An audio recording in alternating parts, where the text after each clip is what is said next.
My father used to say that the most dangerous lies were never spoken out loud. They were buried in paperwork, hidden between signatures, waiting for someone careless enough to trust the wrong person. At 21 years old, standing beneath the crystal chandeliers of the Grand Orleans Hotel, I thought those words belonged to another world. I was wrong.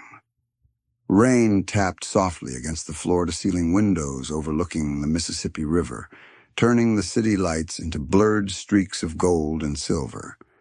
Inside the penthouse conference suite, everything smelled expensive.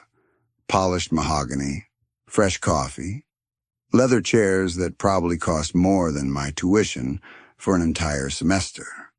I adjusted the stack of presentation folders in my arms and checked my watch. 7:42 p.m. The biggest business meeting of the year was about to begin. For everyone else working that night, it was just another high-profile event. For me, it was another shift helping pay for textbooks, rent, and the mountain of student loans waiting for me after graduation. My name is Olivia Hayes, and at that point, I thought my biggest problem was surviving finals week. I could not have been more wrong. The Grand Orleans Hotel hosted dozens of corporate meetings every month, but this one was different. Even before the guests arrived, security was everywhere. Men in tailored suits stood near elevators. Hallways that were usually open had been quietly closed off. Staff whispered instead of talking. Everyone knew who was coming. Roman Blackwood. Even if you had never seen his face, you knew his name. New Orleans was full of powerful people, but Roman Blackwood existed in a category of his own. Officially, he was the chairman of Blackwood Development Group, the company responsible for reshaping huge sections of the city's waterfront. Unofficially, people lowered their voices when they talked about him, not because he demanded it, because they wanted to. Then the elevator doors opened.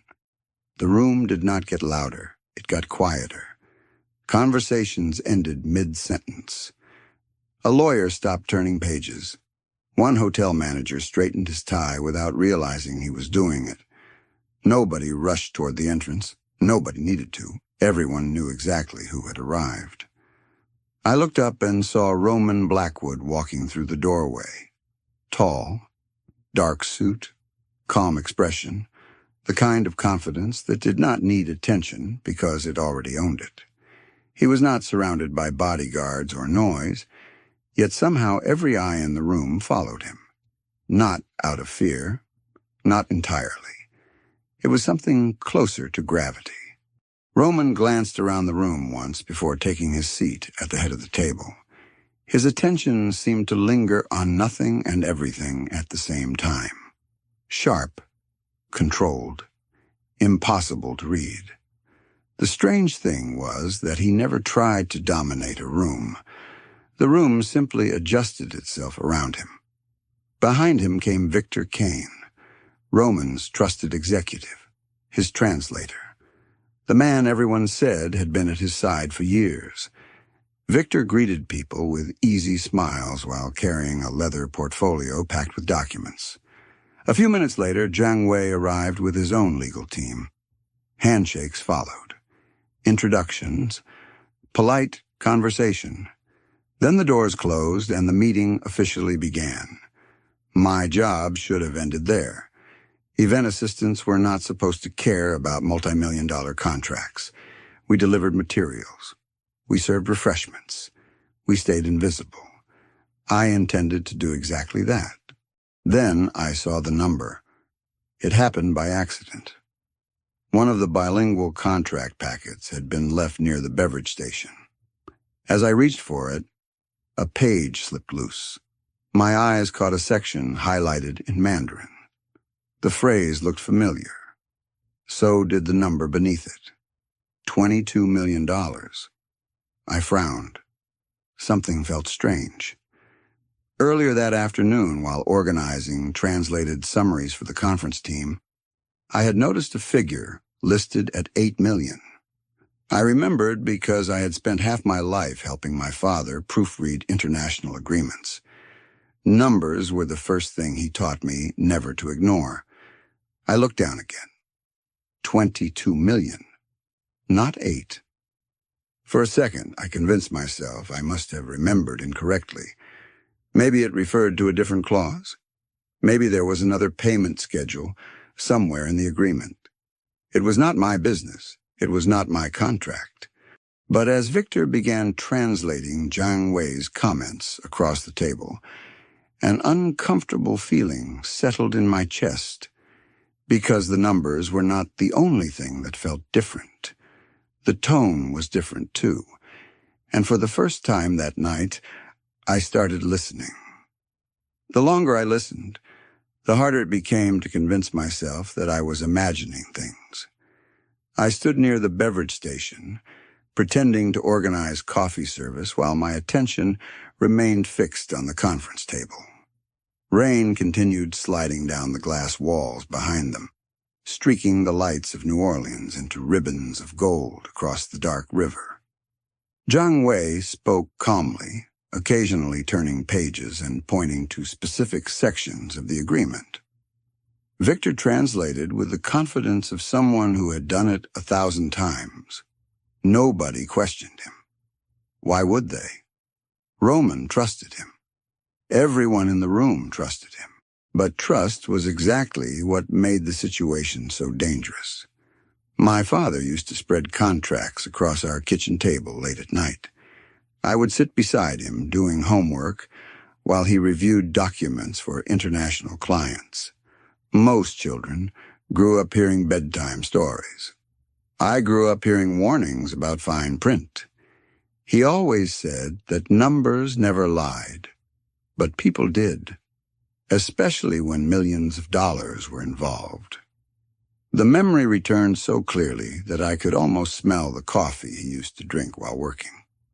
At 14, I had thought his lessons were boring.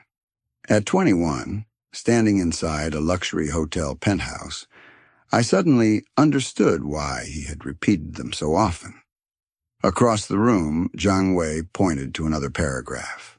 His tone changed. It became firmer, more deliberate. I recognized several Mandarin phrases immediately. He was emphasizing liability protections and enforcement rights. Yet Victor's English version sounded softer, cooperative, almost friendly.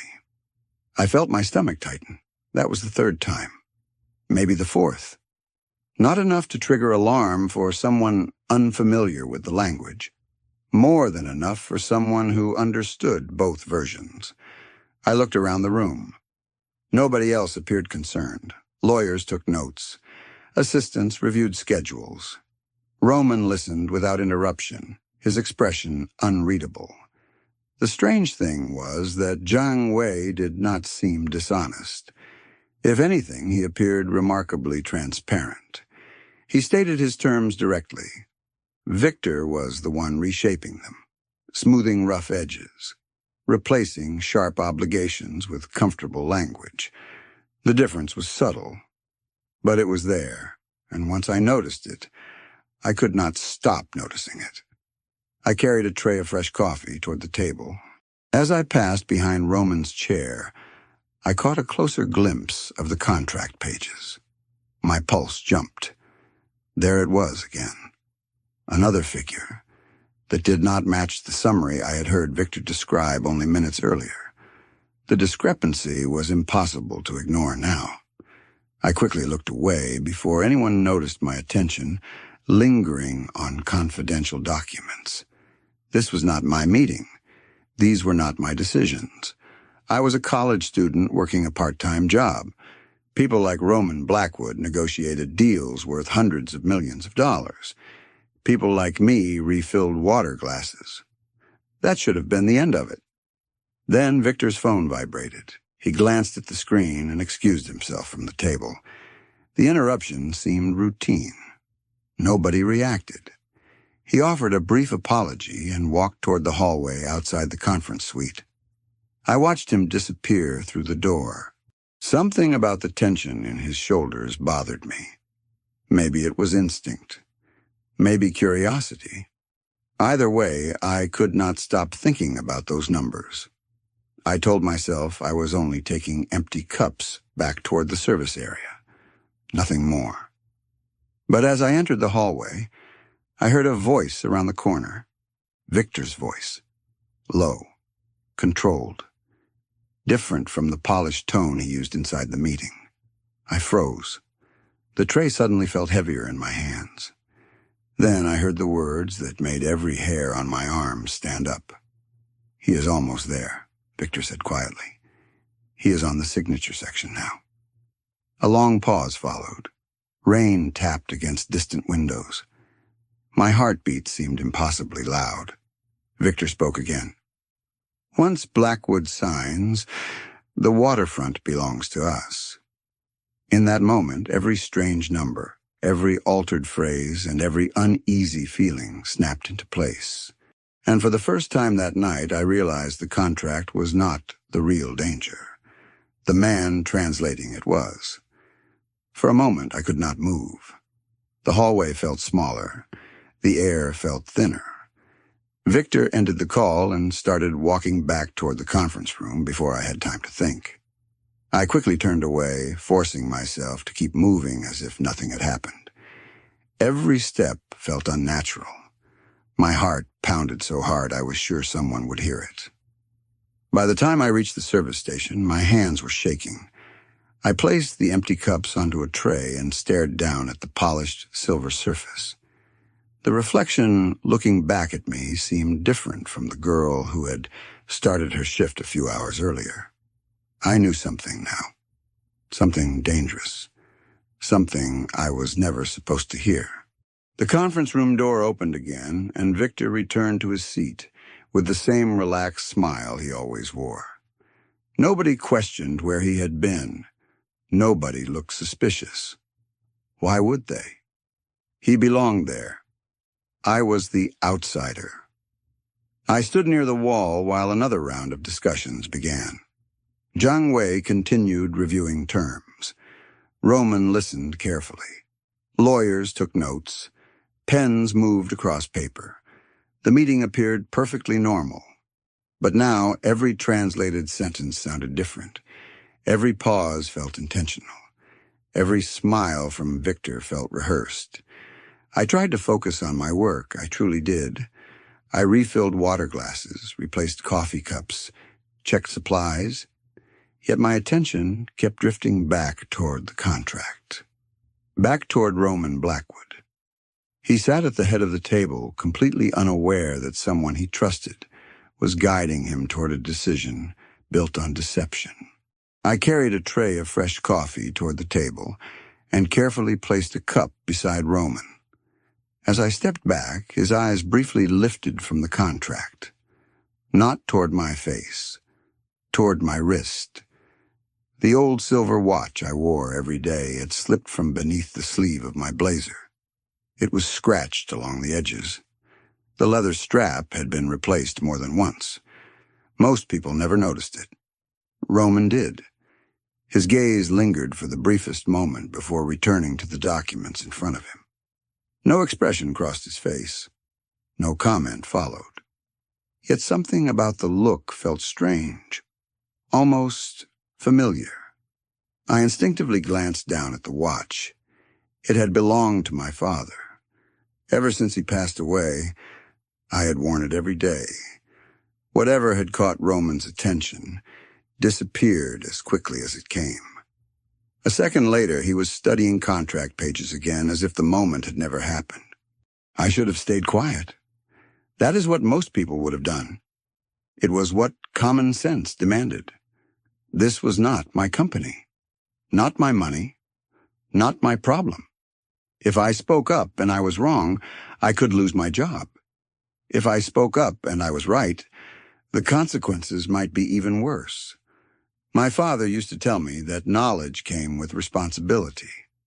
At 14, I rolled my eyes whenever he said it. At 21, I wished I had ignored every lesson he ever taught me. Because once you know the truth, Pretending not to know becomes impossible. The meeting continued for another 20 minutes. Then Roman's legal advisor excused himself to answer a call from New York. A few others stepped out briefly. The atmosphere relaxed. Jiang Wei reviewed what appeared to be the final section of the agreement. Victor translated. Roman nodded. My stomach dropped. They were reaching the signature pages. This was happening faster than I expected. I looked toward the large windows. Rain continued falling over the river. The city lights shimmered below like scattered stars. Somewhere beyond those lights, people were enjoying dinner, watching television, living ordinary lives. Meanwhile, I stood frozen inside a penthouse, trying to decide whether I should risk everything for a man I had never spoken to. Then another memory surfaced. 2 years earlier, a hospital room. My mother connected to machines after emergency surgery. Medical bills arriving faster than we could pay them. One anonymous donation had covered the treatment we could not afford. We never discovered who sent it, at least that was what I believed until a few weeks ago when a hotel manager mentioned Roman Blackwood's charitable foundation and quietly connected details that nobody else knew. Roman had paid the bill, not for publicity, not for recognition. He never even told us. He simply helped and walked away. I swallowed hard. The signature folder appeared on the table. Roman reached for his pen. Victor slid the document toward him. My pulse hammered against my ribs. If I stayed silent, this moment would pass. The contract would be signed. The future would belong to people who had earned it through deception. Roman uncapped the pen. That was when I realized I already knew what I was going to do. The only thing left was finding the courage to do it. My legs felt strangely light as I picked up a crystal water pitcher and started walking toward the table. Every instinct told me to turn around. Every practical thought screamed that this was a terrible idea. Yet somehow I kept moving. The conversation continued around me as though nothing unusual was happening. Jiang Wei reviewed the final provisions. Lawyers organized signature pages. Victor sat comfortably beside Roman, prepared to guide him through the last steps of the agreement. Nobody noticed me approaching. To them, I was just another hotel employee performing another routine task. I stopped beside Roman's chair and carefully refilled his water glass.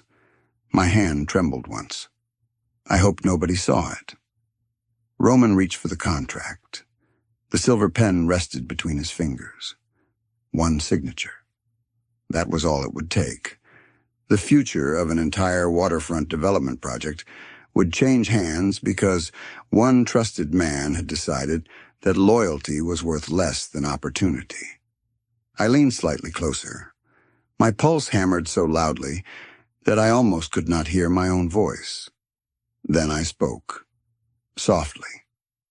Quiet enough that only one person could hear. He is changing the terms. 4 words. That was all.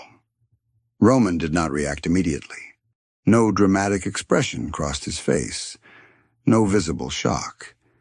If anything, his stillness became even more complete. I stepped back and lowered my eyes, suddenly terrified of what I had just done. For a second, I wondered if he had heard me at all. Then I noticed the pen stop moving. The tip hovered above the signature line without touching the paper. Nobody else seemed to notice. The room remained focused on the contract. Victor continued speaking. Jiang Wei waited patiently. Rain whispered against the glass walls overlooking the river. Only Roman appeared different. Not visibly. Not to anyone who did not know him. But something in his attention sharpened. His eyes moved briefly toward the document, then toward Victor, then back again.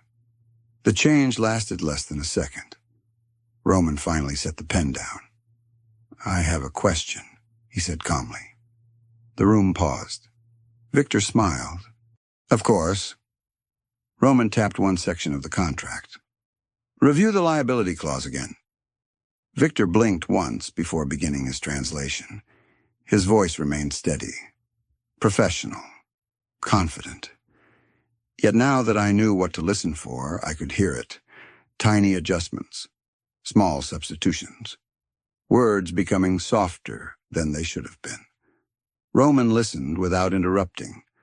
When Victor finished, Roman turned toward Jiang Wei and asked another question. Jiang responded immediately in Mandarin. I understood every word. Victor translated again. Different wording. Same meaning? Not exactly. Close enough to pass. Different enough to matter. Roman nodded slowly. Interesting. The single word seemed harmless. Yet I saw Victor shift slightly in his chair. The first sign of discomfort all evening. Another question followed. Then another. Roman moved through the contract page by page with patient precision. Nothing in his expression revealed suspicion. Nothing in his tone suggested confrontation. But the meeting had changed. I could feel it. The atmosphere inside the room tightened like a wire being pulled slowly taut. 20 minutes earlier, everyone had been preparing to celebrate a successful agreement. Now they were trapped inside a conversation nobody fully understood. Everyone except Roman. And perhaps Victor. I returned to the service station near the far wall, pretending to organize supplies while secretly watching. My hands were still shaking. I had expected relief after speaking. Instead, I felt something closer to dread, because now Roman knew enough to start looking. And once a man like Roman Blackwood started looking, he was not the type of person who stopped until he found the truth. The silence that followed felt heavier than the storm outside. Nobody spoke for several seconds. Roman sat motionless at the head of the table, one hand resting on the contract while the other tapped lightly against the polished wood surface. It was not an impatient gesture. It was the kind of movement someone made while calculating. Victor maintained his professional smile, but I noticed something different now. Tiny things. A tighter jaw. A longer pause before answering. Small cracks that had not existed earlier in the evening. Roman turned another page. Let us review the ownership transfer provisions again, he said calmly. Victor immediately began translating. Across the table, Jiang Wei listened with polite confusion. The Chinese executive had no reason to suspect anything unusual. As far as he knew, the meeting was proceeding normally. Yet every minute that passed seemed to increase the distance between what Jiang Wei said and what Victor repeated. Roman folded his hands together. Interesting, he said again. The word carried no emotion. Somehow that made it more unsettling. Victor cleared his throat. Is there a concern? Roman offered a faint smile. No concern. I simply prefer understanding every detail before committing nearly $500 million. Nobody could argue with that. Several attorneys nodded in agreement. Roman looked toward one specific paragraph. This section references financial penalties. Explain it again. Victor glanced down briefly before answering. A standard protection clause. $8 million in exposure during Phase 1. My pulse immediately jumped. 8 million. The same number. The same lie. Across the table, Jiang Wei frowned slightly. Then he spoke several sentences in Mandarin. I understood every word. He was clearly referencing $22 million. Not 8. 22. Roman's gaze shifted from Jiang Wei to Victor, then back again. Calm. Patient. Watching. He picked up a notepad and wrote something down. The scratching sound of his pen seemed unusually loud inside the room. Nobody knew what he had written except him. A minute later, he slid the notepad slightly toward himself. Even from across the room, I could make out two numbers written side by side. 8 million. 22 million. My breath caught. Roman had seen it too. But what happened next surprised me. He did not challenge Victor. He did not ask another question. He simply sat there, studying the two numbers, as though the answer had already become obvious. The room continued moving around him. Lawyers reviewed documents, assistants checked schedules, rain traced silver lines across the windows overlooking the Mississippi River. Yet Roman seemed completely detached from everything except the truth he was assembling piece by piece. Then he closed the notepad. Slowly, deliberately, his eyes settled on Victor. Not with anger, not with suspicion, with certainty. It lasted only a moment before his expression returned to neutral. But I saw it. And judging by the sudden tension in Victor's shoulders, he saw it too. Roman leaned back in his chair. I think we should verify a few details independently. For the first time all evening, Victor looked genuinely uncomfortable. That is unnecessary. Everything has already been reviewed extensively. Roman never looked away from him. Humor me. The room became very quiet. Somewhere below, a riverboat horn echoed through the darkness. The sound seemed distant, almost unreal. Victor opened his mouth as if preparing another argument, then stopped. Because deep down he already knew what Roman knew. This meeting was no longer about interpretation. It was no longer about numbers. It was no longer about a contract. Roman had already reached a conclusion. He just needed proof. The wait felt longer than it probably was. After Roman requested independent verification, nobody seemed eager to continue the meeting. The contract remained open on the table. The signatures remained unfinished. And for the first time all evening, Victor Kane looked like a man who had run out of comfortable answers. Nobody said much. Rain continued sliding down the towering windows overlooking the Mississippi River. Attorneys quietly reviewed notes they had already reviewed before. Assistants checked phones without really reading anything. The room had entered a strange state of suspension. Everyone was waiting for something. Or someone. Roman sat at the head of the table without speaking. That surprised me most. Earlier in the evening, I had assumed powerful people controlled situations by talking more than everyone else. Roman seemed to do the opposite. The less he spoke, the more attention he commanded. Victor tried twice to restart discussion about unrelated sections of the agreement. Neither attempt gained momentum. Even Jiang Wei appeared content to wait. The atmosphere had changed. Nobody wanted more explanations. They wanted certainty. Nearly 30 minutes later, the elevator doors opened. Every conversation stopped immediately. A woman in a Navy business suit stepped into the penthouse carrying a leather briefcase. Evelyn Brooks. I had seen her name on legal journals. I had heard professors mention her during lectures. Seeing her in person felt different. She moved with the confidence of someone who did not need introductions. Roman stood. Not dramatically, simply out of respect. That alone told me how much weight her opinion carried. "Thank you for coming," Roman said. Evelyn nodded once. "You sounded concerned." Roman slid the contract across the table. "I need an independent translation. Nothing more. No accusations. No explanations. No attempt to influence her conclusions." Evelyn removed her coat, opened the contract, and began reading. The room became silent again. Minutes passed. Then more minutes. Page after page turned beneath her fingertips. Occasionally, she highlighted a sentence. Occasionally, she wrote a note in the margin. Nobody interrupted her. Nobody dared. I found myself watching Victor instead. Earlier, he had controlled every conversation, every explanation, every detail. Now he seemed smaller somehow, less certain. He checked his watch, adjusted his tie, reorganized papers that did not need organizing. The contrast was impossible to miss. One person was searching for the truth. The other appeared worried about what the truth might reveal. Finally, Evelyn closed the folder.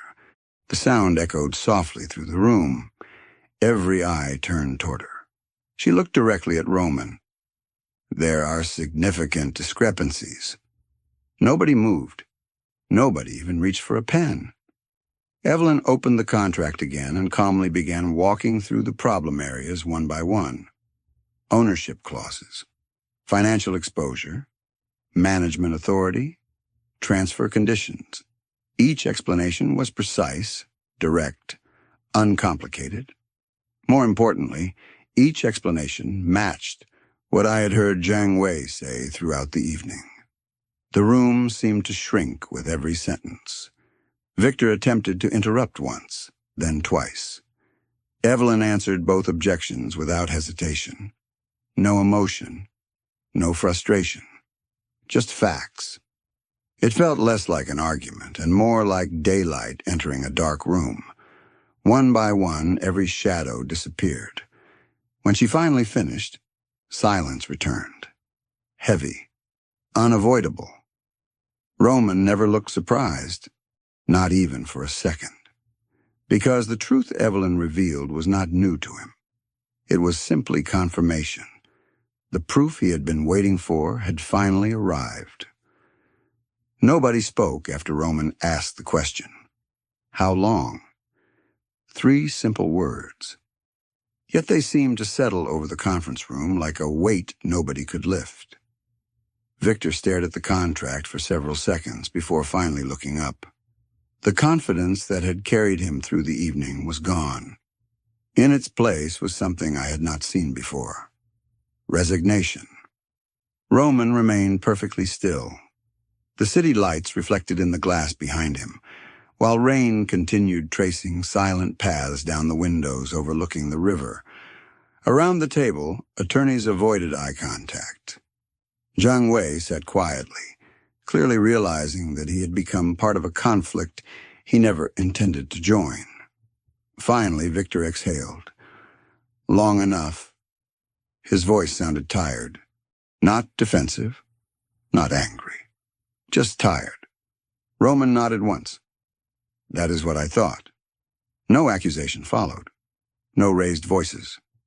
Somehow the restraint felt more powerful than any confrontation could have. Victor glanced around the room before settling his attention on Roman again. You were always going to find out, eventually. Roman's expression did not change. Then why do it? Victor gave a short laugh without humor. Because opportunity does not wait forever. The answer seemed to disappoint Roman more than it surprised him. For the first time all evening, I noticed genuine emotion in his eyes. Not anger. Something closer to regret. The kind of disappointment that only comes from someone you once trusted completely. 8 years. I thought about that number. 8 years of meetings, 8 years of conversations, 8 years of confidence, placed in the wrong person. Across the room, Evelyn quietly closed the contract folder and gathered her notes. The evidence no longer needed interpretation.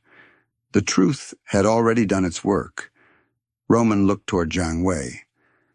I apologize for the circumstances. Jiang inclined his head respectfully. I appreciate your commitment to accuracy. The tension eased slightly. Businessmen understood many things. One of them was the value of discovering a problem before signing a document. The discussion shifted briefly toward rescheduling negotiations through independent legal channels. Professional, controlled, rational. Yet beneath those conversations, another reality remained. Trust had been broken. Nothing could undo that. Victor slowly stood from his chair. Nobody stopped him. Nobody needed to. The meeting was over for him. He reached for his portfolio and paused. You know this is not the end of it." The words were directed at Roman, but something about them made my stomach tighten. Roman met his gaze without blinking. "No, it is the end of this." Another silence followed. Victor nodded once as if acknowledging an answer he expected. Then he turned and walked toward the door. Before leaving, however, his eyes briefly moved across the room. They passed over the attorneys, the hotel staff, the legal teams. Then they stopped on me. Only for a second. Maybe less. But it was enough. My blood ran cold. He knew. Or at least he suspected. The elevator doors closed behind him a few moments later. Nobody celebrated his departure. Nobody seemed interested in victory. Roman remained seated, staring at the rain beyond the windows. The room slowly began emptying. Lawyers packed documents. Assistants collected folders. Conversations resumed. Yet an uneasy feeling settled over me and refused to leave. I should have felt relieved. The truth had come out. The contract had not been signed. The deception had failed. Instead, I felt exposed. Because Victor Kane had entered that room believing he controlled the future, he had left knowing someone had taken that control away from him. And judging by the look he gave me before stepping into the elevator, I was no longer invisible.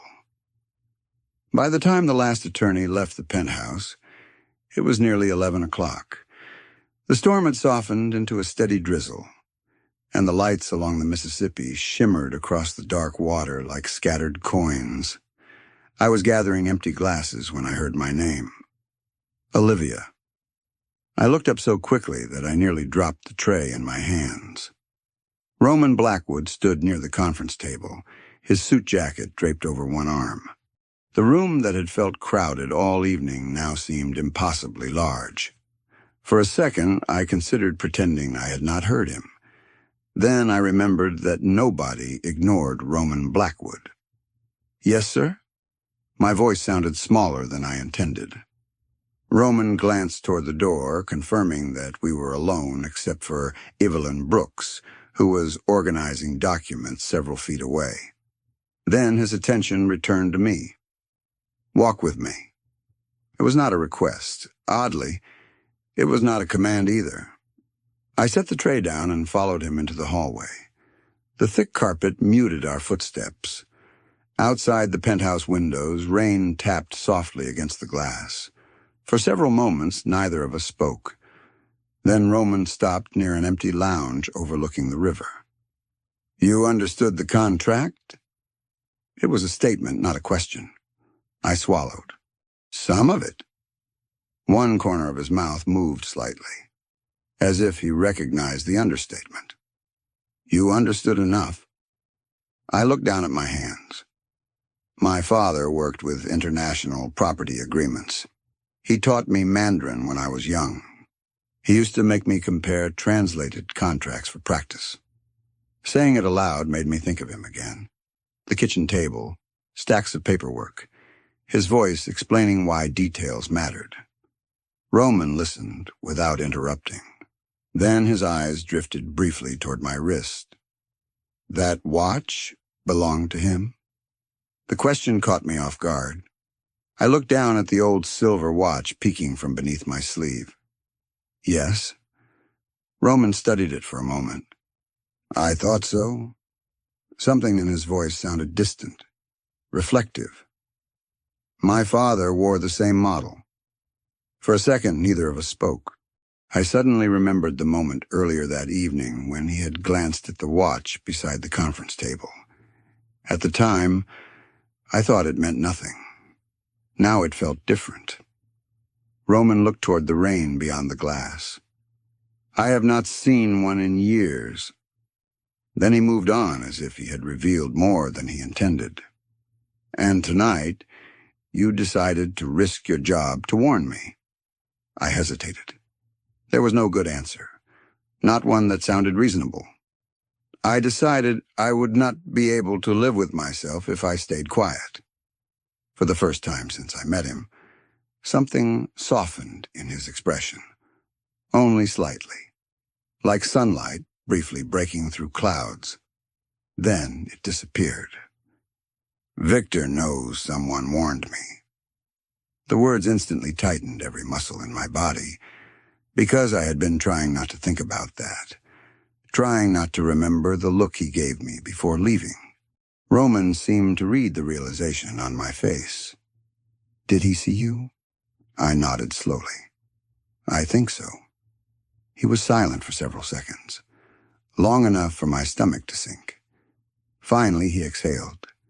"Then you are not going home tonight?" My head snapped up. "What?" "You and your mother need to leave your apartment immediately." The certainty in his voice frightened me more than the instruction itself. "Roman, I do not think that is necessary." "It is." The answer came instantly, firm, absolute. Not angry, not negotiable. Rain streaked down the glass behind him while distant city lights reflected in his eyes. Victor spent years building a plan around trust. Tonight, that plan collapsed. People rarely respond well when they lose something they believe belongs to them. I wrapped my arms around myself. Suddenly, the hallway felt colder. Roman pulled out his phone and sent a brief message. "A vehicle will be waiting downstairs in 10 minutes. My heart pounded again. Everything was happening too fast. The contract, the betrayal, the truth. Now this. Roman looked toward the river beyond the windows. When he spoke again, his voice was quieter. "When I was 14, my mother died because someone decided paperwork mattered more than people." I stared at him. He continued watching the rain. "Since then, I have learned that one decision can change everything." He finally turned back toward me. "Tonight, you made one." For a moment, neither of us spoke. The city stretched endlessly beyond the glass. The storm moved across the river. And standing there beside the most powerful man in New Orleans, I realized my life had already begun changing in ways I did not yet understand. By the time the last attorney left the penthouse, it was nearly 11 o'clock. The storm had softened into a steady drizzle, and the lights along the Mississippi shimmered across the dark water like scattered coins. I was gathering empty glasses when I heard my name. Olivia. I looked up so quickly that I nearly dropped the tray in my hands. Roman Blackwood stood near the conference table, his suit jacket draped over one arm. The room that had felt crowded all evening now seemed impossibly large. For a second, I considered pretending I had not heard him. Then I remembered that nobody ignored Roman Blackwood. "Yes, sir?" My voice sounded smaller than I intended. Roman glanced toward the door, confirming that we were alone except for Evelyn Brooks, who was organizing documents several feet away. Then his attention returned to me. "Walk with me." It was not a request. Oddly, it was not a command either. I set the tray down and followed him into the hallway. The thick carpet muted our footsteps. Outside the penthouse windows, rain tapped softly against the glass. For several moments, neither of us spoke. Then Roman stopped near an empty lounge overlooking the river. "You understood the contract." It was a statement, not a question. I swallowed. Some of it. One corner of his mouth moved slightly, as if he recognized the understatement. "You understood enough." I looked down at my hands. My father worked with international property agreements. He taught me Mandarin when I was young. He used to make me compare translated contracts for practice. Saying it aloud made me think of him again. The kitchen table, stacks of paperwork, his voice explaining why details mattered. Roman listened without interrupting. Then his eyes drifted briefly toward my wrist. That watch belonged to him? The question caught me off guard. I looked down at the old silver watch peeking from beneath my sleeve. Yes. Roman studied it for a moment. I thought so. Something in his voice sounded distant, reflective. My father wore the same model. For a second, neither of us spoke. I suddenly remembered the moment earlier that evening when he had glanced at the watch beside the conference table. At the time, I thought it meant nothing. Now it felt different. Roman looked toward the rain beyond the glass. I have not seen one in years. Then he moved on, as if he had revealed more than he intended. And tonight, you decided to risk your job to warn me. I hesitated. There was no good answer, not one that sounded reasonable. I decided I would not be able to live with myself if I stayed quiet. For the first time since I met him, something softened in his expression, only slightly, like sunlight briefly breaking through clouds. Then it disappeared. Victor knows someone warned me. The words instantly tightened every muscle in my body, because I had been trying not to think about that, trying not to remember the look he gave me before leaving. Roman seemed to read the realization on my face. Did he see you? I nodded slowly. I think so. He was silent for several seconds, long enough for my stomach to sink. Finally, he exhaled. Then you are not going home tonight. My head snapped up. What? You and your mother need to leave your apartment immediately. The certainty in his voice frightened me more than the instruction itself. Roman, I do not think that is necessary. It is. The answer came instantly. Firm. Absolute. Not angry. Not negotiable. Rain streaked down the glass behind him while distant city lights reflected in his eyes. Victor spent years building a plan around trust. Tonight, that plan collapsed. People rarely respond well when they lose something they believe belongs to them. I wrapped my arms around myself. Suddenly, the hallway felt colder. Roman pulled out his phone and sent a brief message. A vehicle will be waiting downstairs in 10 minutes. My heart pounded again. Everything was happening too fast. The contract, the betrayal, the truth. Now this. Roman looked toward the river beyond the windows. When he spoke again, his voice was quieter. When I was 14, my mother died because someone decided paperwork mattered more than people. I stared at him. He continued watching the rain.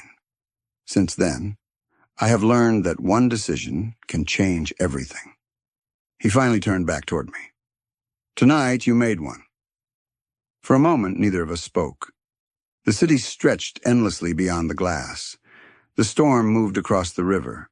And standing there beside the most powerful man in New Orleans, I realized my life had already begun changing in ways I did not yet understand.